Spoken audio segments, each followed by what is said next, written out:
पड़ा है। समस्त मंचस्थ पदाधिकारीगण, सामने बैठे तथा खड़े मेरे युवा साथियों, दोस्तों, मुझे रावण दहन के इस कार्यक्रम में 2 शब्द बोलने का मंच की तरफ से आदेश हुआ है।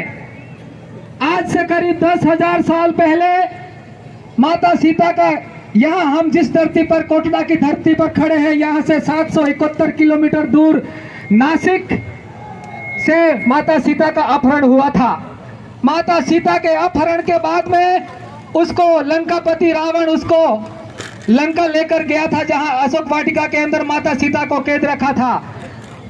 माता सीता को लेने के लिए जब आवश्यकता पड़ी, जब भगवान श्री राम, आप जो यहाँ पर खड़े हैं, उसमें से आदिवासियों, वनवासियों, दलितों, वंचितों, पिछड़ों को लेकर के उनकी सेना बना के लंका के पार गए थे।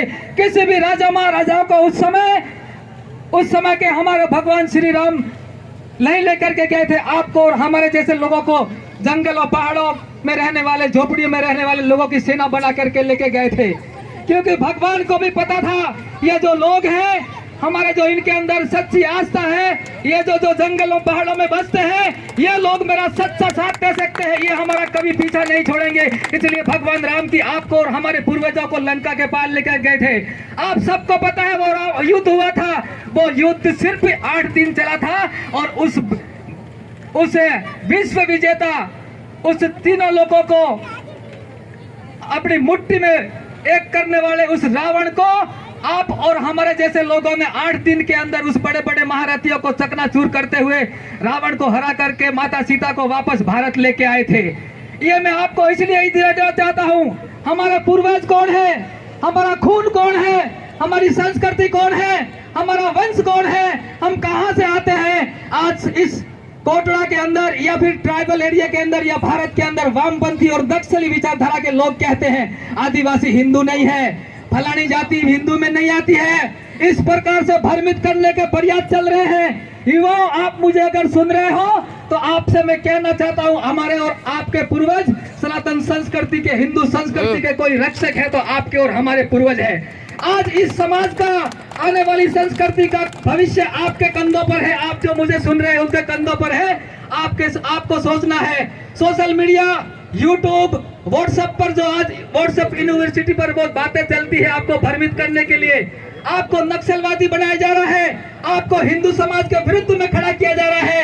आपको कहते हैं होली हमारी नहीं है, आपको कहते हैं दिवाली हमारी नहीं है, आपको कहते हैं ये भोपे, पुजारी और मंदिर वाले जिनको भाव आता है ये ढोंगी और पाखंडी है। इस प्रकार की बात करने वाले, इनके मुंह में, इनके दिमाग में जो शब्द अगर जो रखे हुए हैं वो नक्सलवादी विचारधारा इस क्षेत्र में पनप रही है, उन लोगों के द्वारा रखे गए हैं। आप सबको विचार करना है।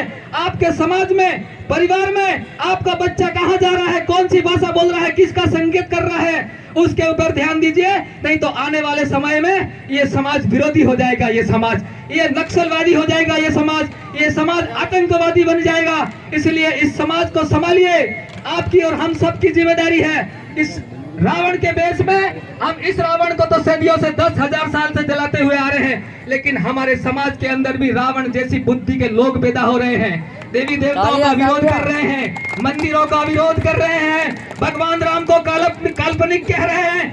ऐसे लोगों को मुंह तोड़ जवाब कौन देगा? आपको देना पड़ेगा। अगर इस संस्कृति को जिंदा रखना है, भारत को जिंदा रखना है, भारतीय तत्वों को जिंदा रखना है, इस देवभूमि को जिंदा रखना है, तो आप सबको आगे आना पड़ेगा। इसी के साथ मैं अपने बातों को विराम दूंगा। जय हिंद, जय भारत।